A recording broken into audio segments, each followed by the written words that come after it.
Lors de son discours au Vietnam, Vladimir Poutine a déclaré que l'Occident remplacera Zelensky au premier semestre de 2025. Selon lui, ils chercheront à lui imputer toutes les décisions impopulaires prises depuis 2022, se dédouanant ainsi de toute responsabilité en prétendant devant le peuple ukrainien et le reste du monde que tout est la faute de Zelensky. Ce n'est pas totalement faux car, dès 2023, les Américains affirmaient déjà que Zelensky prenait des décisions sans consulter toutes les parties concernées. Vladimir Poutine a ensuite appelé une dernière fois les forces armées ukrainiennes à déposer les armes, affirmant que l'issue du conflit est déjà connue et que la défaite stratégique désirée par les Occidentaux a échoué, et averti que si les forces ukrainiennes ne coopèrent pas, eh bien la famille, vous connaissez déjà la suite.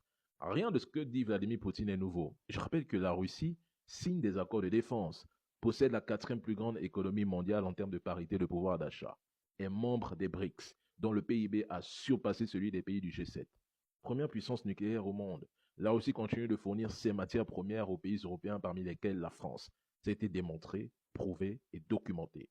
Il développe de nouvelles alliances à travers le monde et il bénéficie du soutien de près de trois quarts de la population mondiale. Vous ne réalisez pas encore qu'est la Russie? Mais le président Emmanuel Macron vous l'a dit en plein TF1. La Russie est une machine qu'il faut stopper. Une machine. Vous comprenez toujours pas? Mais le réveil en 2025 sera brutal pour de nombreux pros-ukrainiens.